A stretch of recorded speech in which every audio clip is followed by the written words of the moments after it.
nós conseguimos, de facto, já transparência das práticas.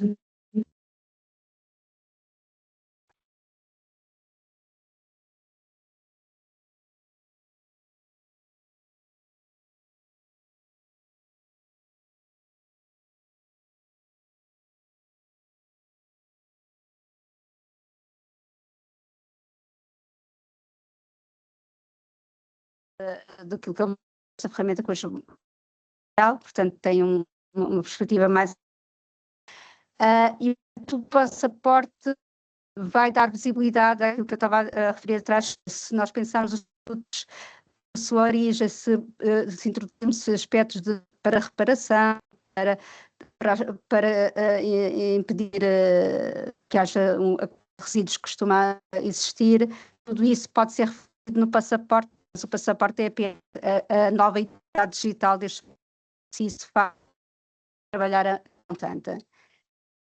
Só queria dar a nota que apesar do regulamento do ecodesign vir da ferramenta, já se falava do passaporte, já estava a passaporte, nomeadamente no regulamento das baterias, que foi um dos primeiros regulamentos a introduzir o passaporte neste produto específico, nas baterias, com a obrigação a 18 de fevereiro de 27. Nesta as partes indígenas começaram logo a trabalhar bastante nesta área e já há um trabalho bem feito, avançado e com resultados já visíveis nesta área, portanto não terão, este setor não terá problemas em tornar visível que são as práticas no que diz respeito ao produto de baterias. Claro que isto também vai ser progressivo, não vão ser todas as baterias, mas já há um trabalho feito. Também apareceu nos produtos de construção, os produtos de construção também no mundo, nesta área na regulamentação de produtos, temos à volta de tal fileiras de produtos, porque produtos de construção é um mundo de produtos. E também eu trabalho o passaporte digital produto e está a aplicação, o IAP é a entidade competente nacional para no fundo, traduzir em Portugal e clarificar junto aos operadores aquilo que o regulamento pede e portanto nós também estamos a acompanhar por essa via o passaporte. Sendo que está a imagem do evento que temos no Porto em dezembro, em que tivemos a falar dos desafios do novo regulamento que apareceu e toda a ação associada também ao passaporte digital. Isto para dar nota que há atores que já estão a trabalhar pela via dos seus próprios regulamentos, portanto há vários que já falam do passaporte e, portanto, apesar do ecodesign dar aqui um peso grande, queria destacar-vos aqui dos regulamentos que também têm esta preocupação muito vincada. Depois também, em 5, a Comissão Europeia publicou um plano de trabalhos 2030, revelar no fundo, em termos da informação, daquilo que seria as suas prioridades, não podem ser todos os setores, a lista inicial ser bastante alargada, dentro aqui de bateria, ferro, alumínio, vestuário,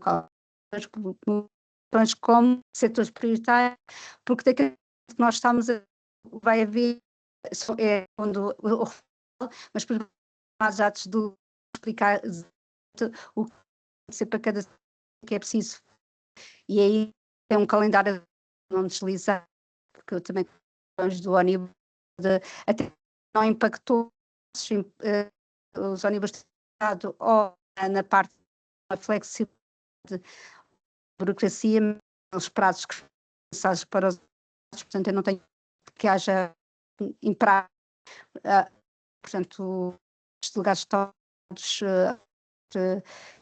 até o primeiro, não sei se os três serão os e as baterias em 27 e por aí fora.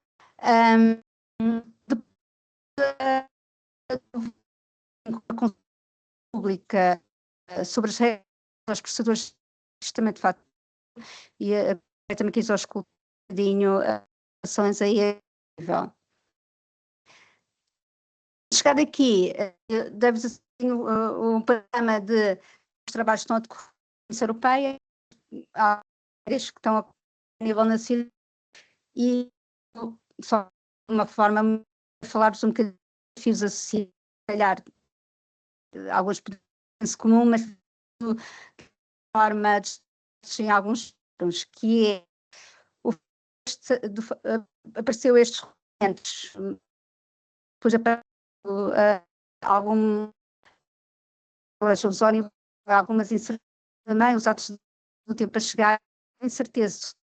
Realmente terá que ser, em termos de quantidade de informação, o tipo de informação, o formato, e depois todas de incerteza relativamente aos dados que estão neste momento disponíveis, certeza regulatória, não é que está estabelecida para se poder alinhar às questões por esse, vai ser e quanto com a cadeia de valor, parece que ainda falta tempo, porque não está definidas, mas do lado, cadeias de valor com alguma direção que tem grandes empresas que estão a exigir informação mesmo no suporte, mas que sejam uma demonstração daquilo que é de trabalho nas empresas, faz com que, para não desses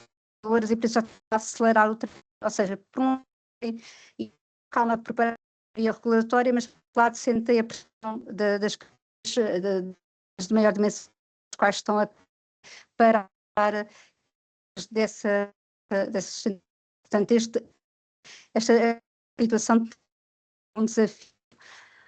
Por outro lado, tendo empresarial, isto existe algum investimento e capacidade técnica, porque nós temos noção e feito alguns trabalhos a muitas entidades, a maturidade das PMEs é baixa, de forma geral. E falar um bocadinho de dados à frente, trabalho de escolha de dados fiável, que permite a sua comparabilidade, a consistência, a interoperabilidade que tem que haver depois entre partes. Tudo isto é um trabalho de sistematização que muitas empresas deram muitos dados no tudo estão de maneira assim. E, portanto, é e investimento. Vou falar um bocadinho dos apoios, mas mais do que aqueles apoios, às vezes, na área tecnológica, há muita capacitação técnica, de conhecimento, de empresas estarem informadas. São as minhas opções para a sua realidade, porque não é a última que passa alguma coisa, mas responde às necessidades da empresa para demonstrar, e tudo isso, nós como investidor, muitas vezes a consultoria especial para perceber o que é importante, um mundo que é os custos nós temos mas também a própria normas comuns formatos, e já há um grupo a nível europeu a trabalhar na normalização desta área dos dados. Portugal existe uma comissão técnica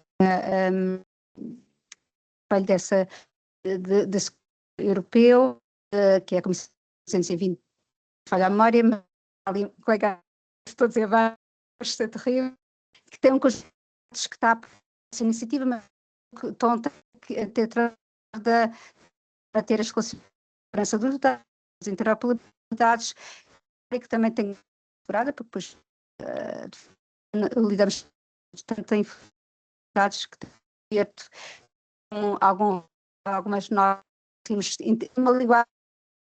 uma linguagem que, para mais compreender, portanto, probabilidades de expressão da lei e há tantos regulamentos. Eu coloquei ali o REACH, aquele que eu conheço um bocadinho, porque o IAP ganha, que é produto químicas, no fundo, que tem evidências ao nível de produtos, a verificação, os produtos substâncias químicas, logo aí, este cruzamento entre requisitos e regulamentos em relação aos outros, e também uma lei, porque senão não cumprir com o regulamento, pede um pouco mais e pede diferente, tudo isto casar, mas só chegar a forma mais que para andar a ler, não têm tempo, os dias a confronto deste aspecto, e tem que saber comunicar a informação, e nós e outras entidades de investigação, acima de tudo, há de decidir, tem que ter ter a informação, porque senão havia algo sobre posições e algum detalhe, custos adicionais sem necessidade de ser efetuado. Depois falei um bocadinho dos desafios, falar de alguns fatores para que esta ação seja alcançada sucesso. Por um lado, tem havido, digamos, da Portugal e todos a indicar que esta implementação tem que ser progressiva, empresas querem, por causa, mencionei há pouco, encargos, própria competitividade, e coloquei de sentido, tem muitas empresas que não ia ter quem as notícias falar imenso as primas críticas, as raras, tudo. Portanto, hoje em dia compõe tem muitos componentes muito que não são e às vezes é muito exigente, e se calhar fora está com muito mais, se calhar com muito mais em matéria de competitividade. Portanto, esta questão de encaixar competitividade desigual tem que ser balanceada, perdendo o foco da sustentabilidade, e se calhar em progressiva dar pequeno, tudo um dia para o outro. Não importa a artigo se interessado, circuito, ao só fabricar, está o distribuidor, está o próprio consumidor, ficar sensibilizado para as questões, e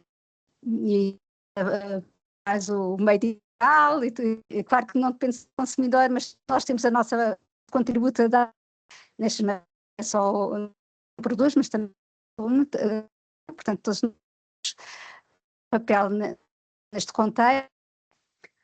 Depois disse que os vários ONGs ofereceram fatores-chave para ajudar este ONG a usar os formatos digitais, portanto, cada vez está a importar mais a apresentação de dados como obrigatório a formar, portanto, também, no fundo, empurrar a situação de traduzir os que não estão em unidades digitais.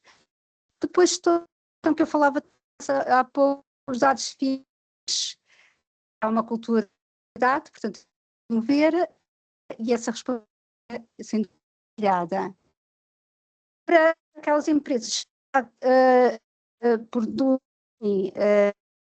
ou que têm produto que obedecem a normas técnicas, certificações, esse trabalho vai ajudar, e já contribui porque já tem a ter dados.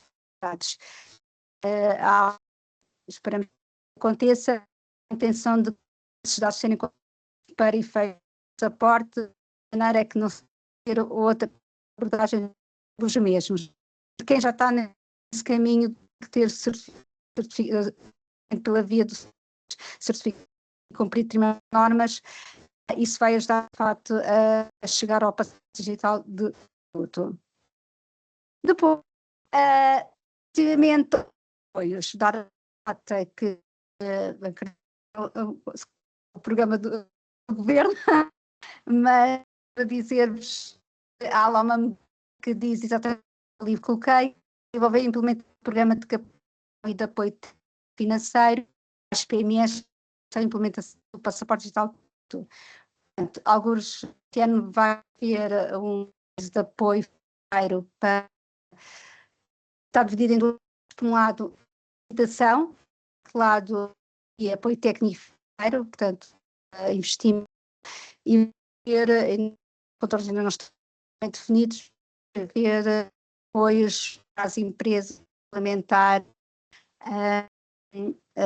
menos ficar capacitadas, um pouco mais a montante. Aquilo que eu dizia, não só pensar assim, no passaporte, na identidade que vai estar por quando usamos de um outro formato, mas também estou a montar que as a trabalhar os indicadores, é que como é que se tira, já há imensos, no fundo também fazer mapeamento e trabalhar, mas vai haver de facto esta por baixo, e agora 29 de dezembro, praticamente no fim do ano, foi aprovado da estratégia nacional, porque a contabilidade deverá estar com a digitalização, como eu referi, temos que trabalhar no digital das empresas, vai haver também uma ação, textos e muitas medidas, e algumas empresas têm tido também trabalhar mais a sua digitalização de processos e da sociedade. Depois, algo que se calhar já sei que os apoios estão a acontecer no âmbito 30, que é o âmbito do PR. Houve vários o ano passado, destaquei um que ainda está, me falha em curso, e que tem com a economia baixo, destaquei na que tem as agendas horas, que conjunto de todas as entidades, empresas, associações, trabalhar coordenada no passaporte de produto ou em sistemas que depois poderão alimentar o digital de produto. Desde o ano passado, menos, ou desde o ano passado, tentado trabalhar uma ação, e alguns resultantes da mobilizadora já serão, não sei se estou chamando de mobilizadora, assim, as agendas nacional a trabalhar em consórcio em vários setores e que estão a tentar alterar um perfil daquela com uma delas de chamados produtos por ser esses resultados incríveis que têm a investigação. São consórcios que estão grandes, com pequenas, com a ATIA, com o IS, todos eles estão em produtores e alguns que vão ser também ligados ao passaporte do produto. Depois temos 6 que têm a ver com a acontecer, com a digital, onde estão test bed, onde estão de apoios às empresas e aos empresas também para a transição. Já estão quase recursos, PR, o tem tecnicamente atualizar o seu plano e apresentar nova resposta. Depois, foi muito acelerado, sempre importante, não queremos que as empresas percam competitividade e queremos competitividade muito na criação, mas valor ter o amanhã, portanto, a trabalhar o mesmo propósito. Pronto. E para partilhar com depois alguma questão, tudo bem.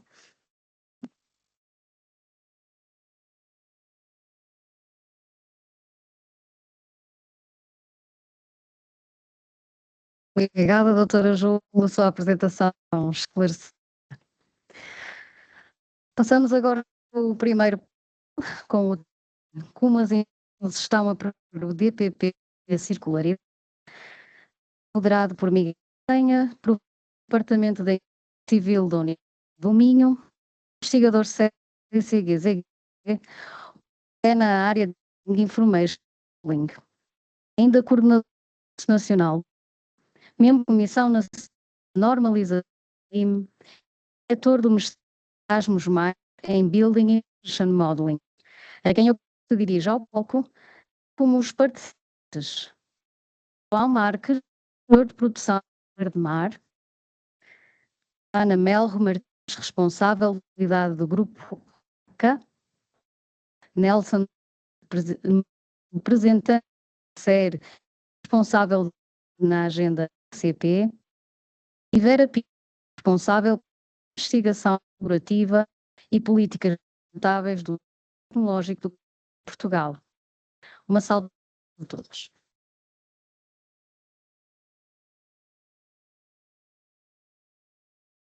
Bem, todos eu vou só um momento em pé também para arrancar este painel. Também agradeço a iniciativa, aliados Consol, também aqui do CCG, a minha casa em parte, portanto, investidora Felipe, mas também na Universidade do Minho, no campo do qual que nos encontramos, que receber todo este, falar deste tema todo.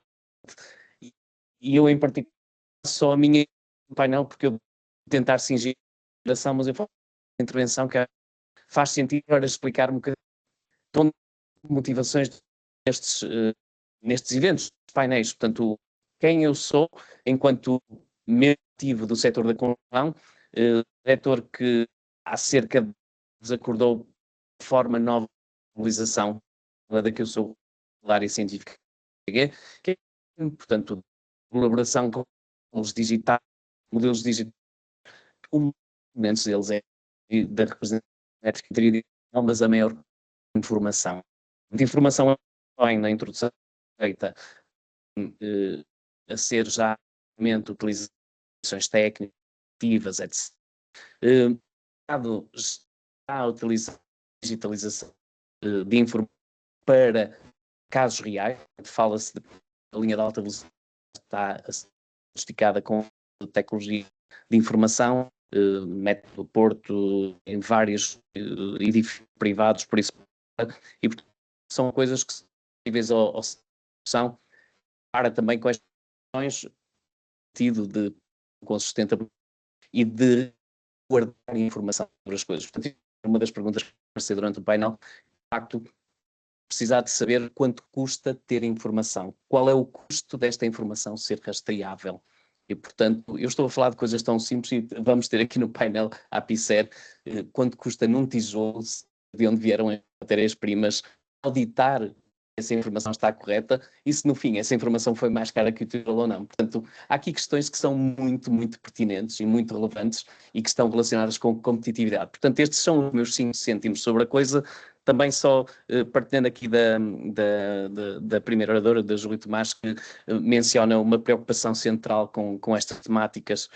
Também tive o prazer recentemente de estar envolvido na redação de uma resolução do Conselho de Ministros que saiu no dia 25 de setembro do ano passado, mas que ainda não está pública, mas que define uma estratégia também para que em Portugal seja aplicada a estratégia de digitalização da construção com BIM. Portanto, tudo isto está ligado, tudo isto tem um ecossistema para as coisas poderem correr bem, agora cabe-nos a todos fazer o nosso trabalho. Portanto, por outro lado, também para mim é um prazer ter um painel com tão digníssimos participantes que nos trazem aqui visões de várias indústrias. Portanto, que estamos a diferentes velocidades. Temos produtos que vão comunicar com o consumidor final em momentos diferentes, em contextos diferentes, em blocos de coisas diferentes e que colaboram uns com os outros. Portanto, eu falo por mim, que estou no setor da construção, nós apanhamos resíduos de todo lado, a gente gosta de resíduos, está bem? E, portanto, como é que nós vamos gerir esta informação? Portanto, é esse o ponto de partida para aquilo que vai ser este painel. Eu vou tentar, dentro do tempo limitado que temos, que são só 30 minutos, não sei quantas questões vamos poder percorrer os vários membros e também promovia que os membros do painel atropelem-se uns aos outros, porque o valor está quando temos opiniões diferentes e quando há razão para discutir, está bem? Portanto, eu agora ia passar então ao momento em que apresento os colegas do painel e sentava-me ali e é o meu segundo momento. Os jornalistas fazem isso, porque não, eu hei de fazer também. Com licença. Obrigado. Pronto, penso que o microfone está ligado, portanto, essencialmente, agora, neste momento do painel, eu ia passar por uma primeira ronda por todos os convidados, em que ia tentar fazer primeiro uma breve apresentação de quem me ladeia, digamos assim, e da razão pela qual está aqui e o que apresenta, e depois ia, à medida que ia apresentando cada um, portanto, ia passando a bola, depois de apresentar com uma pergunta e vamos discutindo um bocadinho. Portanto, essencialmente perceber que desafios é que temos aqui pela frente. Portanto, o primeiro convidado do painel é aqui o João Marques. Peço desculpa, eu não vou pôr títulos, portanto, acho que não vale a pena. Erdmar, portanto, o João Marques é diretor industrial e membro da 4ª geração da família Marques, que assume hoje a liderança da Erdmar. Esta empresa é produtora de cutelaria de mesa, que eu uso regularmente, também tenho que dizer, porque leio muitas vezes a vossa marca às minhas refeições.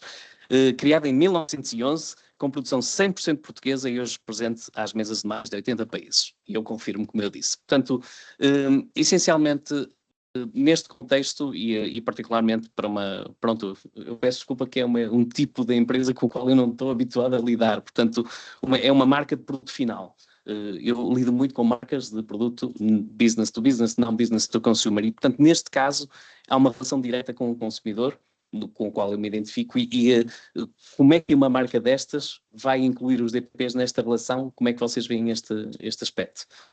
Ora, não sei se... Primeiro, agradecer o convite e boa tarde a todos. Erdmar é uma marca, mas estou aqui como administrador da Erdmar, que na verdade é uma marca da Manuel Marques Herdeiros, que é uma empresa que 50% do seu volume de negócio aproximadamente é em regime private label, ou seja, nós trabalhamos, por exemplo, ou trabalhávamos muito e trabalhamos ainda hoje com o grupo H&M, com o grupo Inditex, com outras marcas, que algumas delas completamente desconhecidas em Portugal.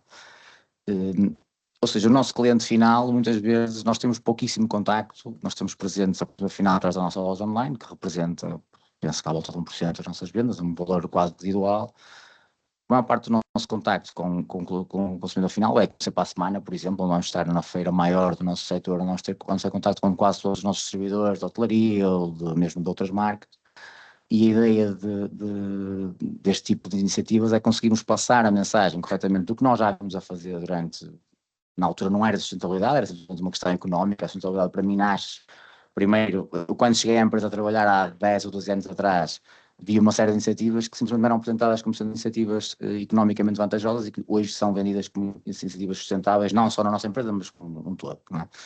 Pronto, e para dizer que já não me perguntou, mas a dificuldade, o DPP vai nos permitir, não só na final, mas também conseguir mostrar ao nosso consumidor, não só final, mas o consumidor em geral, desde o cliente de marca Erdmar ao cliente de outras marcas, que provar com relativa facilidade que toda a produção que nós fazemos é feita em Portugal, é feita nas nossas instalações e que toda a matéria-prima que nós utilizamos é de origem europeia e com uma pegada carbónica muito mais baixa do que é feito noutros sítios ou provém de outros locais.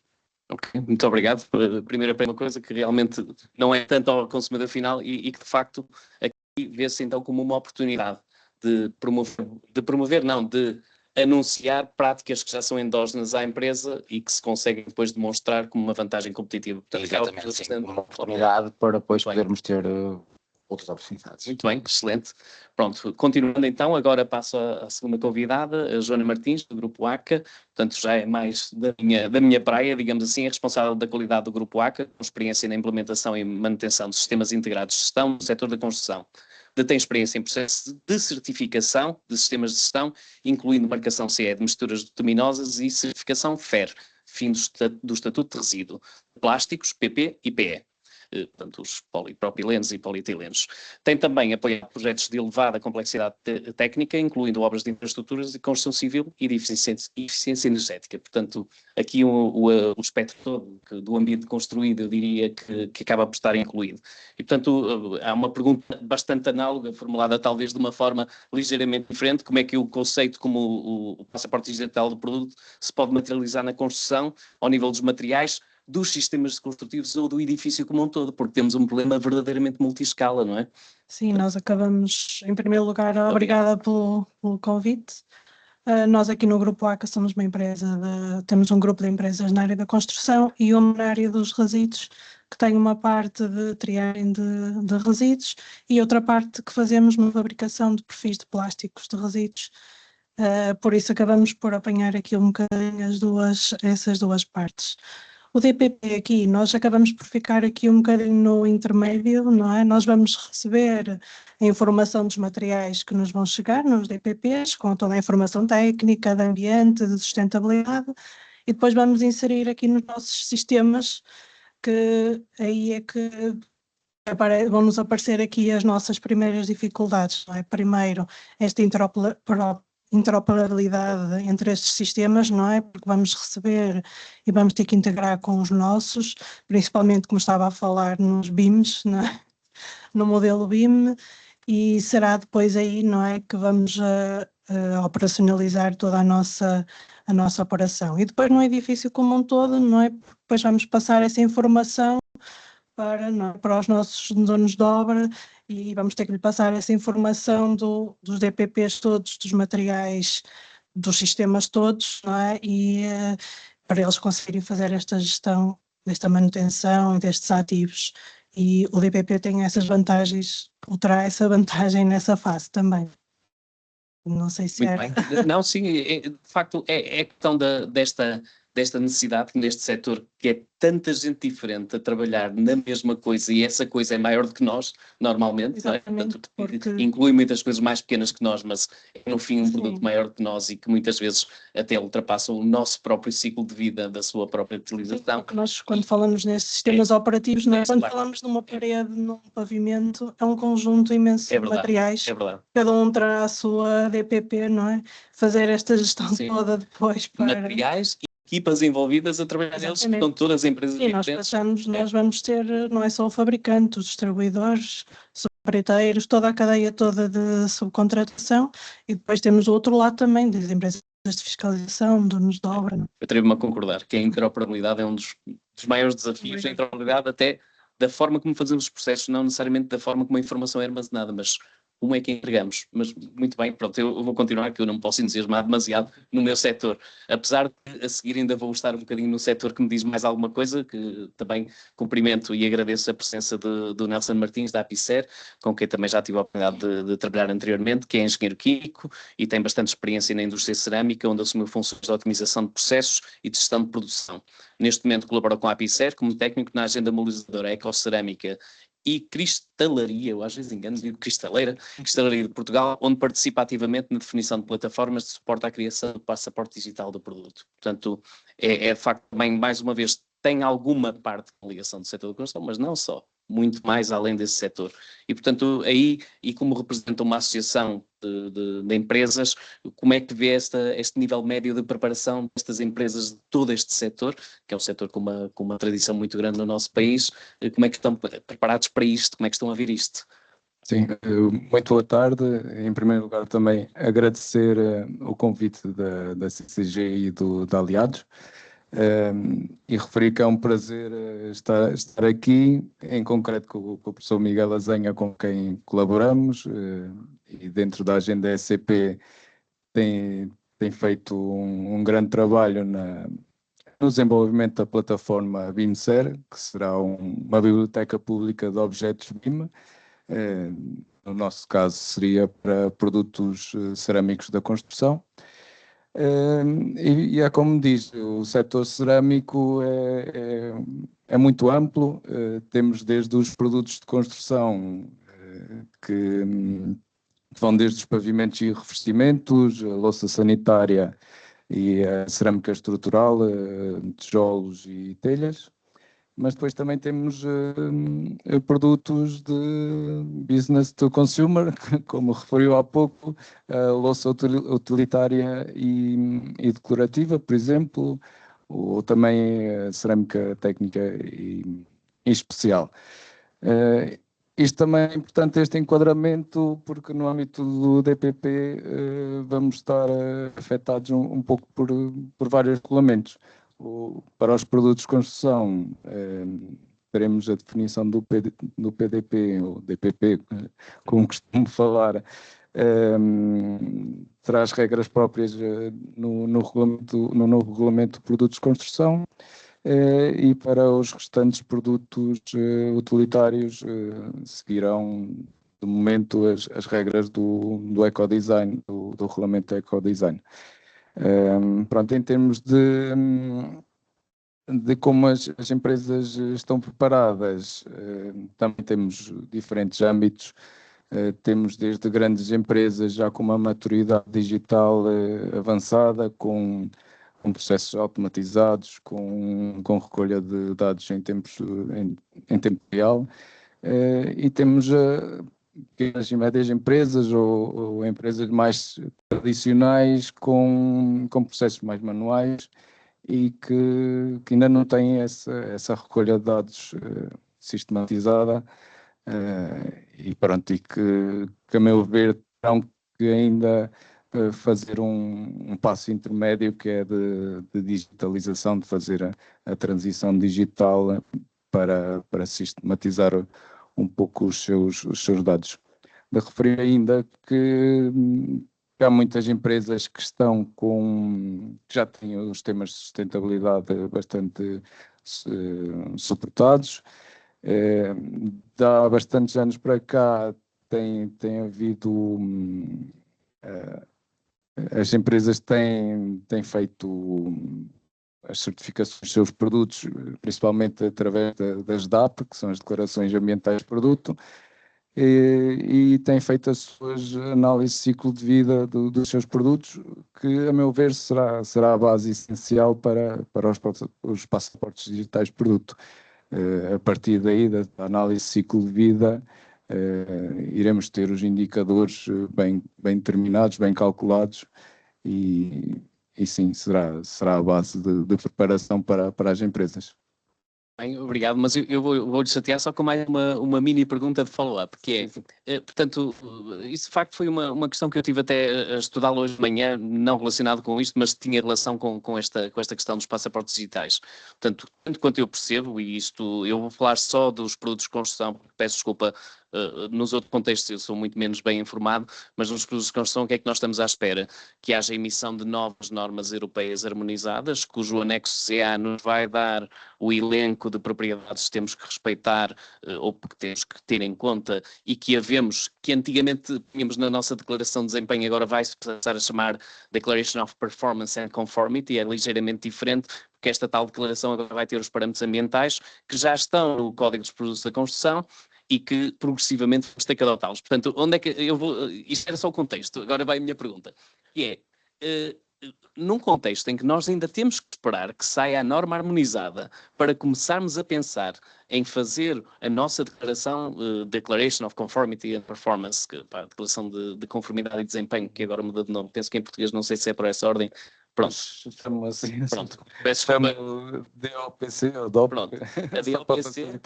A DLPC ainda vai aparecer a montante do passaporte digital do produto. E, portanto, corrija-me se eu estou a dizer uma grande asneira, eu peço desculpa a todas as pessoas, porque eu não sou especialista do tema, mas na minha visão muito reduzida, eu vejo que a DLPC vai ser necessária para a maior parte dos produtos de construção daqui a uns 3 anos.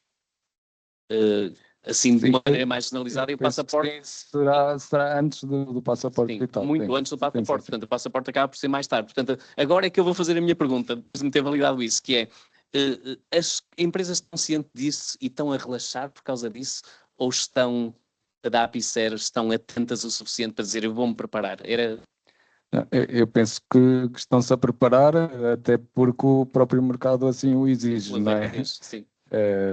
Mas estão conscientes de que esta fase de transição para a digitalização, para transmitir as informações de forma digital, para além do mercado exigir, vai ser obrigatório a breve prazo. E, começando nas DLPCs, que vai incluir os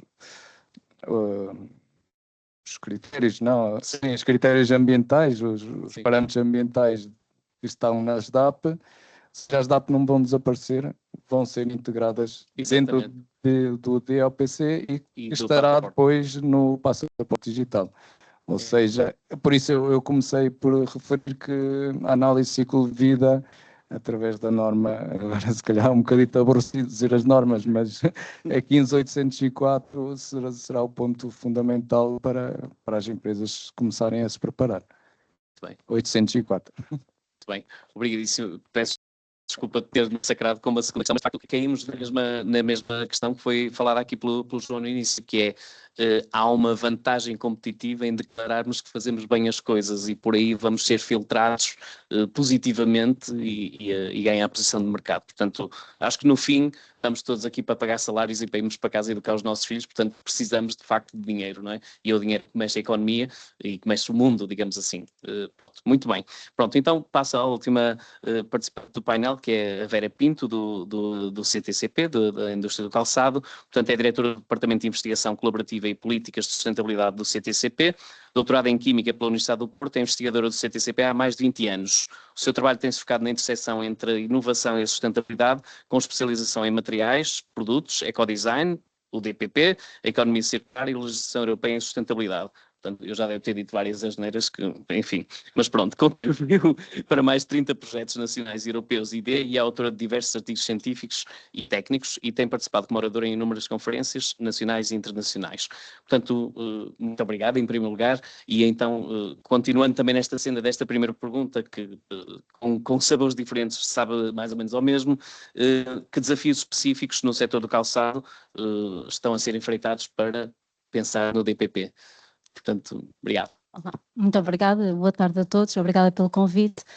Realmente a indústria de calçado também está a ultrapassar esta fase e também estamos a trabalhar nesta temática. Temos vindo já a desenvolver trabalho com as empresas e, como sabemos, temos uma cadeia de valor bastante complexa. Quando olhamos para um sapato, não temos a pessoa que está a olhar para o sapato nem consegue ver a quantidade de componentes que temos lá dentro, ou seja, isto envolve um grande número de stakeholders, uma grande variedade de materiais de várias proveniências, de origens e toda esta gestão de dados e também é algo que para nós é um desafio. Também sabemos que o nosso tecido empresarial é constituído principalmente por PMEs, ou seja, os recursos que temos à disposição são mais reduzidos.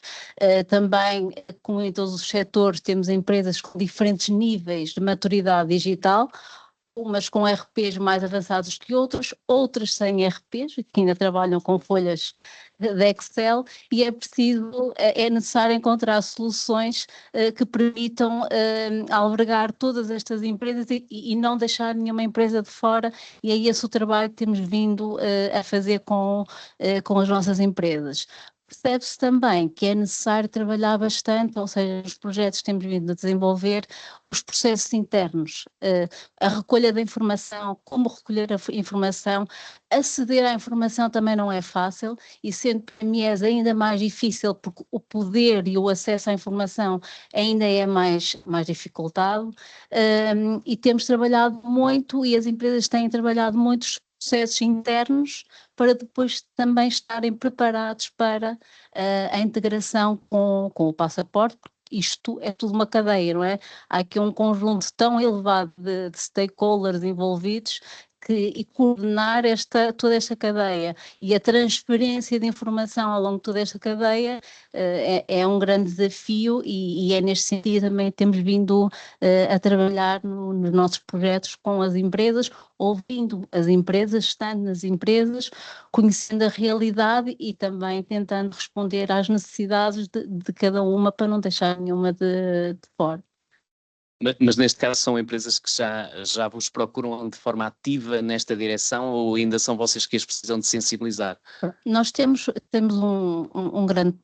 um projeto, um projeto da bioeconomia e em que tivemos a desenvolver uma plataforma com outros parceiros, claro, neste caso o nosso parceiro tecnológico com a Enesctec, uma plataforma para a rastreabilidade, ou seja, começamos com o desenvolvimento dessa plataforma e aí envolvemos a empresa empresas, isto é um projeto que tem 70 parceiros, claro, não atua só nesta componente, mas é uma das componentes do projeto, e fomos buscar parceiros de toda a cadeia, desde os produtores dos materiais, aos componentes, ao calçado, e as próprias empresas, as software houses, que estão neste momento instaladas nas empresas e que trabalham e que conhecem os processos, para trabalhar com eles e ter estas soluções. Ou seja, esse foi um primeiro passo.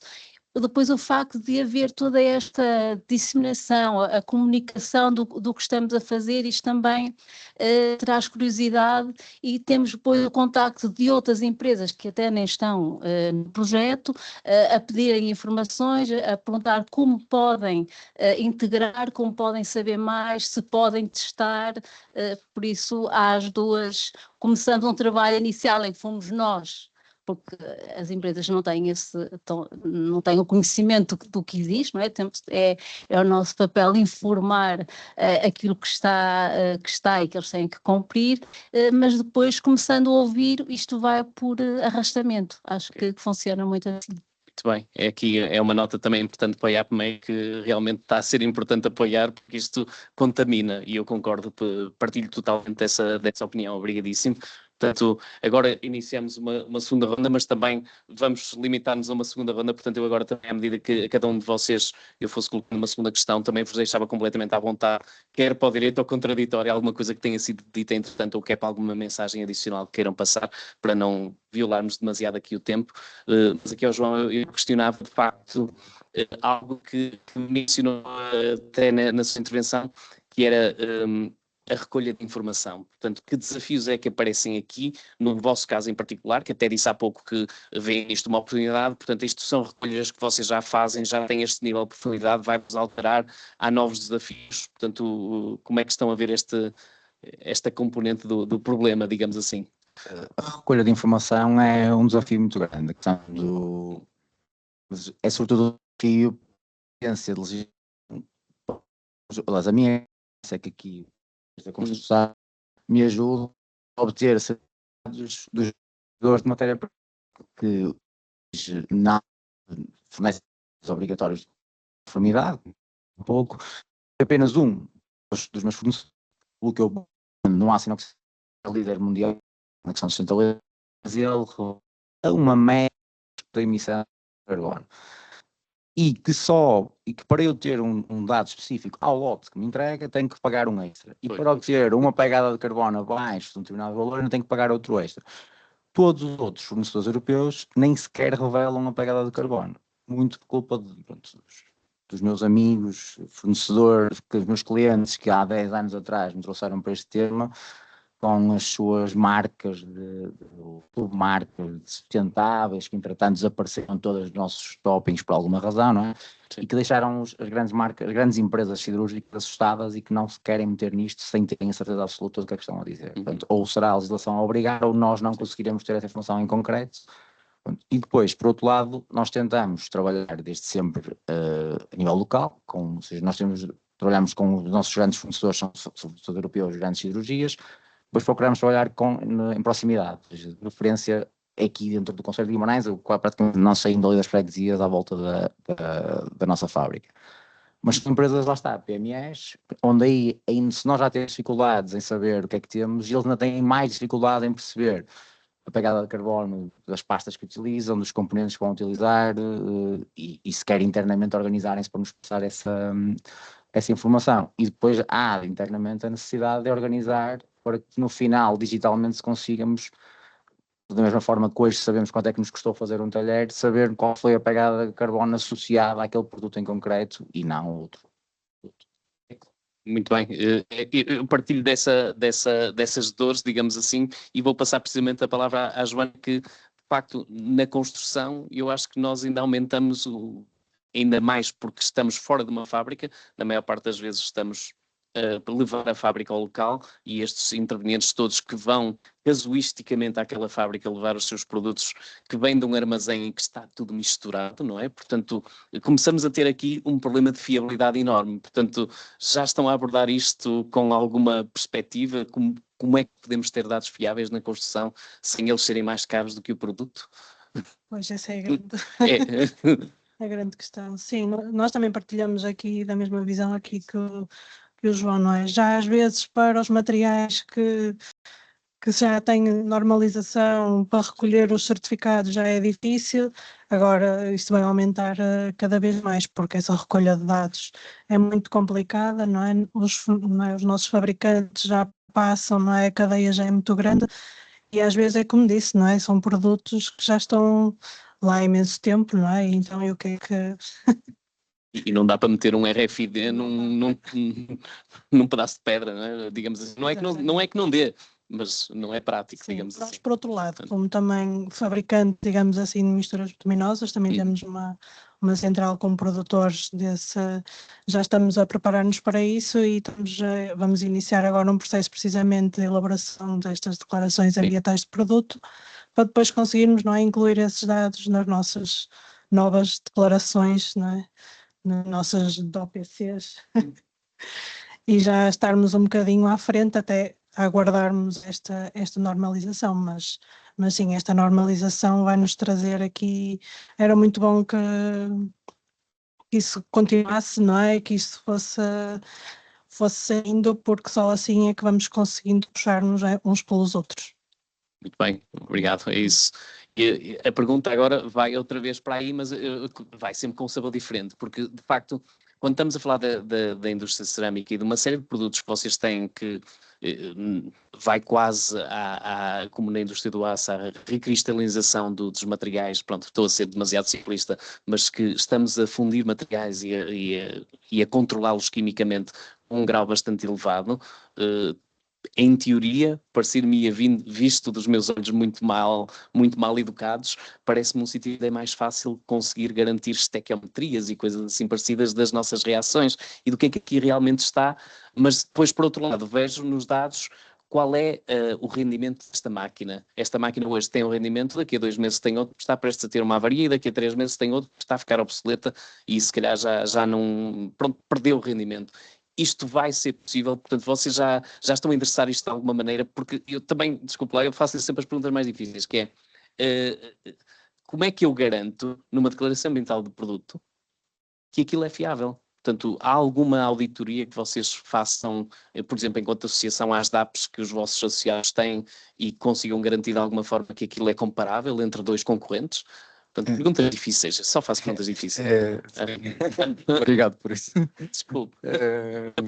Perguntas não estavam combinadas, não é? Troco aqui as cábulas, mas não servem para nada. Mas pronto. Já me conhece também, não é? Não, mas acho que é fácil responder. As DAP são certificações e, como tal, têm que ser feitas por entidades competentes. No nosso caso, no setor cerâmico, temos, por exemplo, o CTCV, o Centro Tecnológico que promove as análises de ciclo de vida e desenvolve as DAP, e que é um organismo que está certificado e que valida os dados junto das empresas. Por isso, logo aí é um garante da fiabilidade dos dados que estão aí. Em termos do processo em si das empresas, da recolha de dados, isso vai ser responsabilidade de cada empresa, é que terão que agilizar a melhor forma para serem eficientes. Pronto, esta era a pergunta. Sim, não sim. foi essa a resposta que eu preparei, mas acho que respondi e também vai ao encontro do outro ponto que eu queria referir, se calhar não vamos ter tempo, mas eu gostaria de salientar, porque tem a ver com o que é que o passaporte digital vai transmitir ao mercado. E a questão da fiabilidade, para mim, é crucial, porque o mercado vai querer que as informações que constem no passaporte digital sejam validadas por alguém, sejam fiscalizadas, auditadas, e as nossas empresas, as portuguesas, querem que também que haja concorrência leal. Sim. E daí um ponto que eu acho que é fundamental para que o passaporte digital funcione e promova as boas práticas de sustentabilidade, é que haja a fiscalização dos dados. não só dos produtos nacionais, europeus, mas principalmente dos produtos que vêm de fora. Porque nós todos sabemos que estamos a ser inundados por produtos mais baratos, mais económicos, mas nada nos garante a forma como estão a ser produzidos. E aí acho que a Comissão Europeia terá de alguma forma de fiscalizar, arranjar um método para tornar os produtos europeus mais competitivos, porque está a colocar em cima dos fabricantes imposições que têm sentido de descarbonização, de promoção de circularidade, mas estamos a competir no mesmo mercado com outros fabricantes provenientes de outros países que não têm essa consciência ou essa preocupação, e de alguma forma teremos que o passaporte digital poderá ser uma ferramenta ótima, desde que validada, para fazer essa comparação. E acho que é um dos objetivos do passaporte digital. Sim, sim. Lá está, é muito difícil, porque de facto, de certa forma, é uma medida de protecionismo, de alguma maneira, o comércio do espaço europeu, não é? Mas é um protecionismo que, como é que nós vamos garantir que a concorrência lá de fora, que vem com um papel assinado a dizer nós também fizemos o mesmo, sei lá. Não é? A famosa marcação CE Exatamente. de China Export, não é? Exatamente. Ou seja, existem produtos com marcação CE, mas não são de marcação europeia, são de Sim. marcação chinesa. Sim, é um autocolante, né? Vale o que vale. Mas pronto, muito bem, são os desafios que temos, mas pronto, agora a Vera também questiono esta abordagem, e portanto também pela instituição que representa, se estas abordagens dos passaportes digitais fazem sentido mais do ponto de vista setorial, ou se podemos olhar para abordagens verdadeiramente transversais a vários setores. Eu corro o risco de opinar também nesta questão, que é, ela vai ter que ser eminentemente setorial, não é? Temos realidades tão distintas. Não é? Sim, com certeza. Penso que poderão existir pontos que até poderão ser transversais e até aprender com os que vão à frente e depois fazer essa transposição para outros setores, mas temos aqui setores tão diferentes e o próprio regulamento e o próprio working plan, pronto, Sim, o plano de trabalho priorizou os próprios produtos para se definirem atos delegados e documentos e guias orientadores para cada um dos setores. Só isso mostra a relevância de ser setorial, e também pela experiência que temos tido no terreno. Vemos que realmente é necessário ter algo e também a implementação será mais, eu vou dizer mais fácil, mas sabemos que esta implementação nunca será fácil, mas será uma forma mais fácil de integrar com as empresas, porque estão a responder às suas necessidades, à sua realidade, e sim, penso que terá que ser algo setorial. Claro. Eu concordo em nome do setor da construção. Muito bem, obrigadíssimo. Eu penso que ainda temos algum tempo, nós vamos conseguir recuperar atrás, mas que ainda me vou dar o luxo de fazer mais uma ronda, mas eu não faço muitos comentários. Eu já estou a ser censurado, mas acho que sim. Muito bem. Pronto, então pedia intervenções relativamente breves, mas ao João eu perguntava em particular esta das informações que eu posso colocar no passaporte digital, venha a ser o que ele venha a ser, até montante disso a DOPC, e portanto nos conhecemos já de vários regulamentos da construção, eu conheço já, devo esperar lá, são destas que dentro do que mencionou já, vantagem IVA que era de ser mais, quais são aquelas duas, três mais mais, estamos a falar do devido, eu... No contacto com clientes há duas coisas importantes, a questão dos e a questão da efetiva produto prima. Nós temos só uma matéria moral, felizmente, pena aqui dos colegas, mas dizia há uma questão que é um elefante, que é a Comissão Europeia, quando se que há produção não salvaguarda os produtores, melhor, os transformadores, pensa na indústria extrativa praticamente, taxa os materiais, não taxa o produto e muito exigir DPP que vão ser como eu não ainda hoje de manhã, exemplo do cliente, do fornecedor, é coisa, aquilo se escreve à máquina, assim, que vai acontecer, daqui a 2, isso vai entrar em vigor, ou 5, há 2 anos, vai deixar de ser, uma vez, era uma coisa importante aos produtores, os consumidores vão se aperceber, e é isto, e a coisa vai cair. Tem acontecido vários programas sendo, ok, marca o grupo, isso que eu via com os nossos, potenciais também, que tinham lançadas e que acabaram por cair, função na mesma, dão os internos, têm muito a publicitar, que são marcas globais e o mundo global, e a não esquece muito, demasiado disso. Desafios importantes. Pronto, mas vou continuar, portanto, obrigadíssimo. Passando à Joana, nós falamos de facto já do lado da colheitação no âmbito da construção, é o único desafio, então, ocorre aqui nas notas que se preparou, a normalização, a responsabilização entre os intervenientes, portanto, se tivermos que olhar dificuldade de obter dados, inexistência ou dificuldade de interpretar as normas, ou responsabilizar alguém pelo que fez e pelos dados que colocou, destes 3 há algum que isolaria como sendo, o busilis está aí é que vai estar o problema neste setor.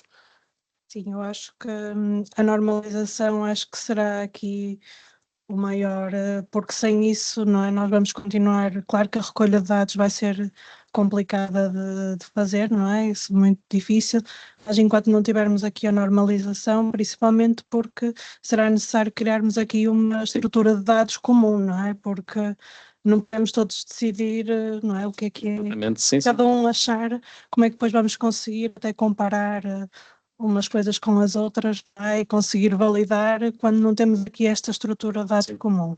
E eu acho que isso vai ser muito mais difícil de conseguir. Acho que a responsabilização será uma coisa para mais a longo prazo, não é? No limite, quando passarmos um bocadinho isso, vamos tentar perceber, porque mesmo nós, passando a informação que vamos para os donos de obra, não é? Quando terminarmos, eles, claro que a vantagem de ficarem com a gestão para fazer a gestão dos ativos, mas se aquele fabricante falir e nunca mais, Sim. como é que a responsabilização, como é que vai ficar, não é? Acho que isso será um bocadinho mais a longo prazo. Penso que agora no imediato que a normalização será aqui o grande desafio. Sim, eu quando hoje, complementando aqui, espero que não discorde de mim, mas se discordar tem direito ao contraditório naturalmente, se me for permitido, mas eu o que sinto trabalho muito ao nível de evangelizar pessoas a utilizarem novos processos de trabalho de gestão de informação, que é esta história do BIM em que eu trabalho, e muitas vezes eu dou por mim a conversar com psicólogos comportamentais eu estou habituado a trabalhar de uma maneira, a fazer uma determinada coisa, querem-me introduzir uma coisa nova por decreto, e eu ou sei exatamente o que tenho que fazer, ou vou, portuguesmente falando, aldrabar aquilo tudo para meter os números que me pediram. E, portanto, eu também concordo, de facto, acho que o maior desafio é nós conseguirmos que as pessoas se sintam confortáveis a usar aquilo, que sintam que é uma vantagem. E com essa vantagem eu pego o gancho agora para chatear o Nelson, que vou chatear menos do que eu costumo. Pronto, que é, eu já tenho a corda ao pescoço, que é, sendo isto uma vantagem, e particularmente naquilo que consegue falar que é na indústria cerâmica, isto pode ser um fator de competitividade internacional para a indústria portuguesa, ou seja, há alguma coisa aqui que se identifique em especial, que nós já façamos melhores práticas ou que tenhamos uma melhor posição para que com isto dos DPPs possamos ir a mais mercados do que já íamos, ou business as usual? Não, em meu entender, sim, e a ferramenta DPP será bastante importante para isso mesmo, para promover todos os esforços que as empresas portuguesas, neste caso, têm feito no âmbito da descarbonização, no âmbito da reincorporação de resíduos e substituição de matérias-primas. Isso, de alguma forma, terá que vir espelhado nas informações dos DPP. E por isso também a minha resposta anterior que é importante que essa comparabilidade no mercado seja feita de uma forma, diria, com grande confiança nos dados de todos os produtos, porque lá está, se queremos promover boas práticas de descarbonização, digamos assim, não podemos aceitar que, por exemplo, a pegada carbónica, o CO2 emitido, seja simplesmente martelado num DPP. Sim. Tem que haver uma forma de garantir que o cálculo foi de facto bem feito. Sim, é uma competitividade que acaba por ser mais justa, a competição entre as partes, não é? Porque temos mais informação melhor indexada. Muito bem, e finalmente para a Vera vai uma questão um pouco nessa mesma linha, que é, portanto, até falou na indústria do calçado, precisamente como na indústria da construção, vão buscar matérias-primas a todo lado, múltiplos fornecedores, portanto, ao contrário aqui da cutelaria que foi buscar um material praticamente e acabam por ter imensos, também acabam por ter desafios com os quais eu me consigo identificar mais, portanto, no fundo, há aqui um risco grande da fragmentação e da falta de interoperabilidade da informação. Eu imagino que, de alguma forma, a normalização há de trazer alguma resposta a isto, que é o que já foi comentado aqui, mas neste momento, do que são as poucas boas práticas que se calhar já testemunham no centro que representa, estes riscos são relevantes, estão a ser mitigados de alguma forma?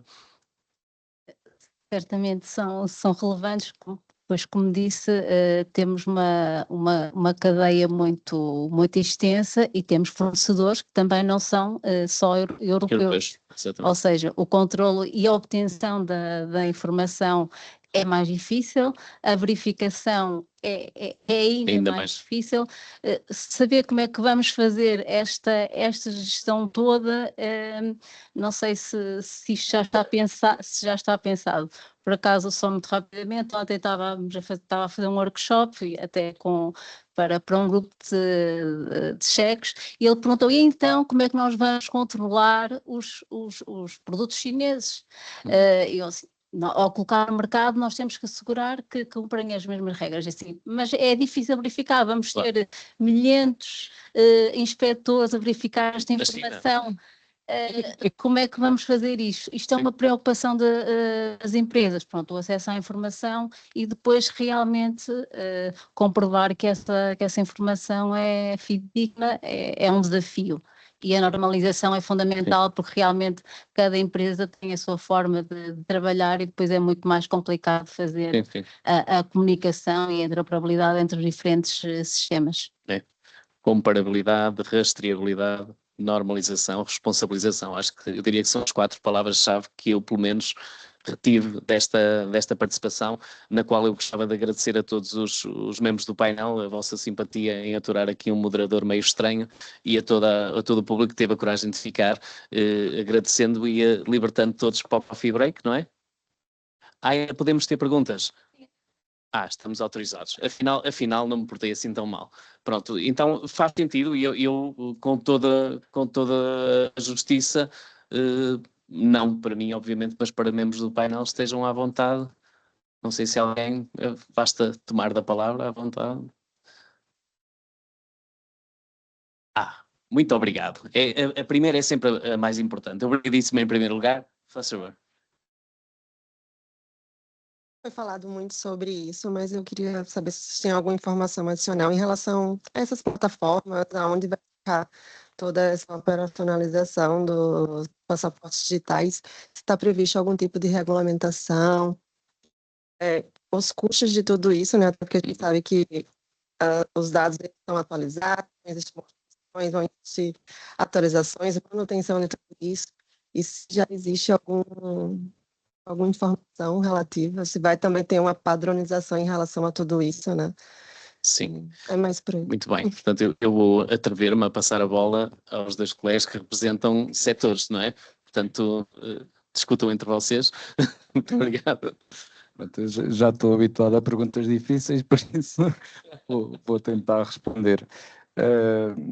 Pronto, isso está a ser definido também pela Comissão Europeia. Nós pertencemos à Comissão Técnica, também juntamente com a Júlia Tomás do IAPMEI e outras entidades, e temos acompanhado de forma que o sistema DPP vai ser standardizado. As plataformas, haverá os prestadores de serviço que irão gerir as plataformas que suportarão os dados para o DPP e que terão que garantir os backups dos dados, aliás, os backups terão que ir além do tempo de vida dos produtos, e isto é uma questão muito importante. Terão que garantir que os dados sejam persistentes, mesmo que as empresas vão à falência. E pronto. E depois há outra questão, que irão existir os identificadores únicos de cada produto dentro do passaporte digital, e esses identificadores únicos terão que ser comunicados a uma plataforma centralizada da Comissão Europeia, que ainda não está totalmente definida, para meu entender, mas a ideia será essa. Será transmitir, dizer que existe um produto com aquele código e existirão bilhões de códigos, e os dados do passaporte digital em si serão dentro destas plataformas. No nosso setor estamos a tentar desenvolver uma para os produtos cerâmicos. Aliados têm uma plataforma também no testbed que será multissetorial, mas podes complementar para o calçado existirá outra, ou seja, vão existir muitas plataformas e também poderão existir aí oportunidades de negócio para quem esteja a desenvolver. Mas penso que respondi um bocadito à questão. Isto ainda está a ser trabalhado a nível de normalização e de como é que irá funcionar mesmo em concreto, mas basicamente será isso. Sim, esteja à vontade, se quiser complementar. Não, só mesmo já referiu tudo, que o que está no regulamento é que a Comissão deverá criar essa plataforma para agregar a informação e essa ficará disponibilizada a toda a gente.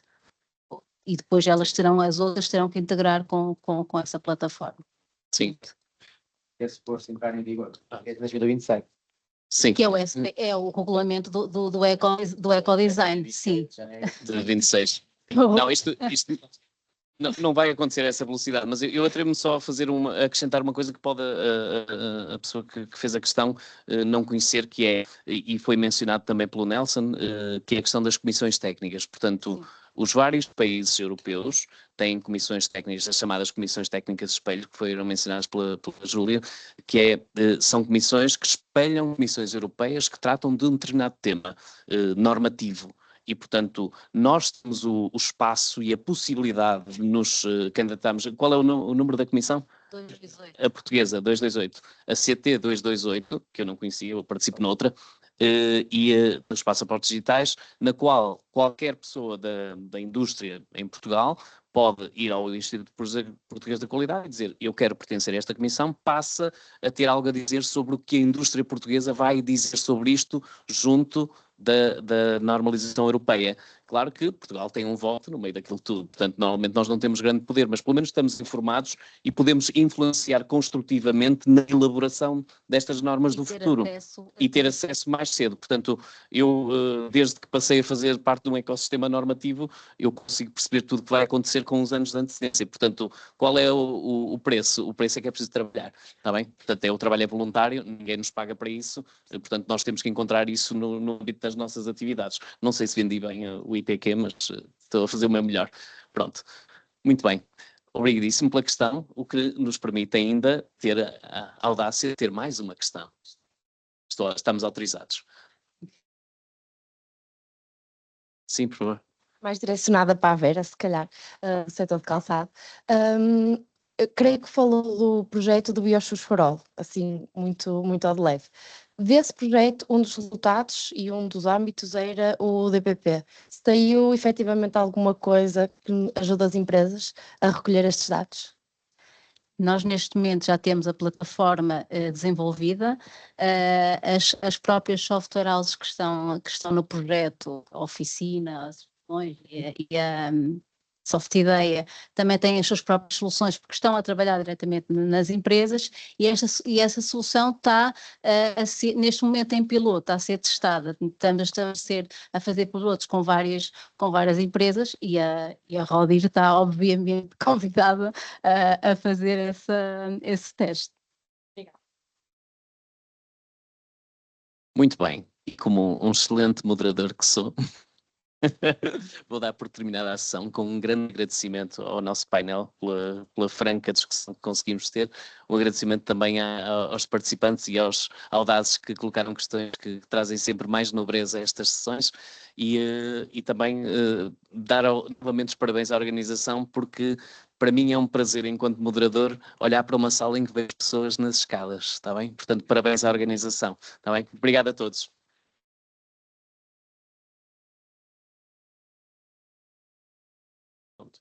Muito obrigada a todos os elementos do painel por todos os excelentes contributos. Convido agora todos ao coffee break e também um momento de networking. Se tiverem dúvidas, podem aproveitar também para esclarecer com os intervenientes e voltamos daqui a 15 minutos. Até já.